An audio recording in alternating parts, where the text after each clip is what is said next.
লোকসভা ভোটে জয়ের পর কোচবিহারে পা রেখেছেন তৃণমূল সুপ্রিমো মমতা বন্দ্যোপাধ্যায়। সোমবার রাতে সেখানে পৌঁছানোর পরে মুখ্যমন্ত্রী জানিয়েছিলেন মামাটি মানুষের নামে তিনি মদনমোহন মন্দিরে পুজো দেবেন। সেই উদ্দেশ্যেই যাওয়া এবং একটি ছোট বৈঠকও রয়েছে বলে জানান। সেই বৈঠক নিয়েই জল্পনা তুঙ্গে উঠেছিল। জল্পনা ছিল রাজ্যসভার বিজেপি সাংসদ তথা গ্রেটার কোচবিহারের গুরুত্বপূর্ণ নেতা অনন্ত মহারাজের সঙ্গে মুখ্যমন্ত্রীর বৈঠক হতে পারে। মঙ্গলবার সেই জল্পনাই সত্যি হলো। অনন্ত মহারাজের বাড়িতে গেলেন মমতা বন্দ্যোপাধ্যায়।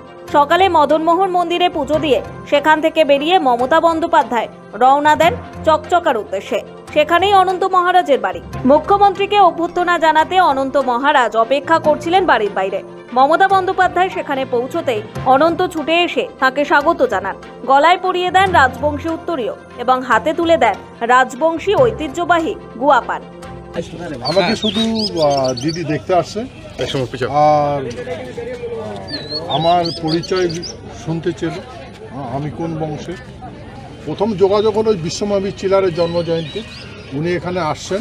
হ্যাঁ, আর আজকে উনি আমার বাড়িতে আসলেন। আমি না কোনো তৃণমূলের কাছে যোগাযোগ করেছি, না পশ্চিমবঙ্গের মুখ্যমন্ত্রী মমতার সঙ্গে যোগাযোগ করেছি, কারোর সঙ্গে যোগাযোগ করিনি।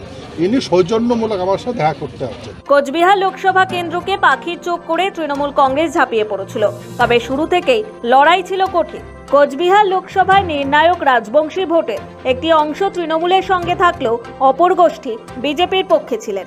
অপর গোষ্ঠীর নেতা অনন্ত মহারাজ প্রকাশ্যেই বিজেপির পক্ষে ছিলেন। বিজেপি তাকে সাংসদ করে রাজ্যসভায়ও পাঠায়, কিন্তু বিজেপির সঙ্গে অনন্ত মহারাজের সম্পর্ক সবসময় মসৃণ ছিল না। বিভিন্ন কারণে দলীয় শীর্ষ নেতৃত্বের ওপর অনন্তের ক্ষোভ ছিল।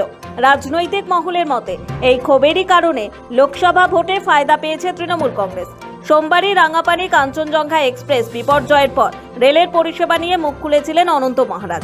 যদিও দলের বিরুদ্ধে মুখ খোলা তার শুরু হয়েছে সদ্য সমাপ্ত লোকসভা নির্বাচনের আগে থেকে।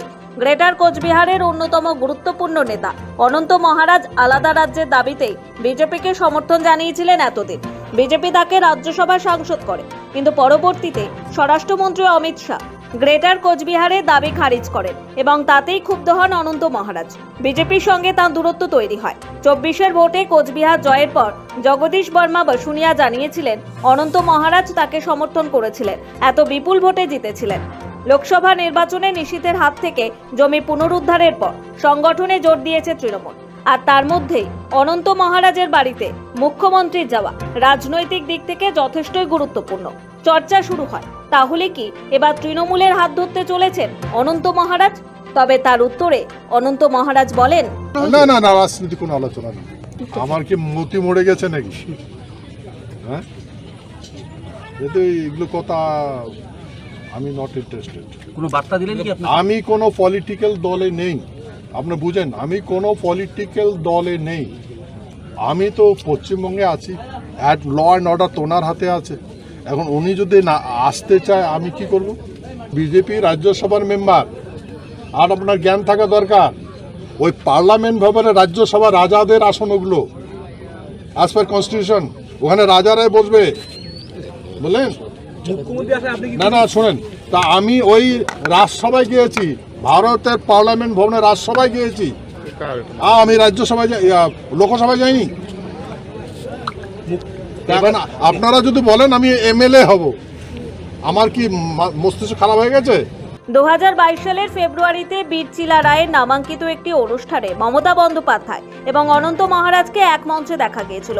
তবে পরে অনন্তকে তৎকালীন কেন্দ্রীয় প্রতিমন্ত্রী এবং কোচবিহারের প্রাক্তন সাংসদ নিশীথ প্রামাণিকের সঙ্গে বৈঠক করতে দেখা যায়।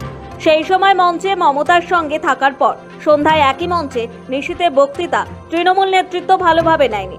তবে নিশীথ প্রামাণিক এবং অমিত শাহের সঙ্গে অনন্ত মহারাজের সম্পর্ক মসৃণ ছিল না। বিভিন্ন কারণে মনোমালিন্যের ফলে অনন্ত কার্যত ঘরে বসে যান। ধূপগুড়ি উপনির্বাচন এই মনোমালিন্যের সবচেয়ে বড় প্রমাণ, যেখানে রাজবংশী ভোট তৃণমূলের পক্ষে যায় এবং বিজেপির পরাজয় ঘটে। এরপর থেকেই কোচবিহারে পরিস্থিতি বদলাতে শুরু করে। বিজেপির সঙ্গে অনন্তের দূরত্ব বাড়তে থাকে এবং তৃণমূলের সঙ্গে সখ্যতা বাড়ে। মঙ্গলবার অনন্ত মহারাজের বাড়িতে মমতা বন্দ্যোপাধ্যায়ের পদার্পণ এই ধারণাকে আরও শক্তিশালী করেছে। এই সাক্ষাৎ রাজনৈতিক মহলে বিশেষ তাৎপর্যপূর্ণ বলে ধরা হচ্ছে। এই সফর ও সাক্ষাৎ ভবিষ্যতের রাজনৈতিক সমীকরণে কতটা প্রভাব ফেলবে তা সময়ই বলবে। কোচবিহার থেকে সানি রায় রিপোর্ট, সময় কলকাতা।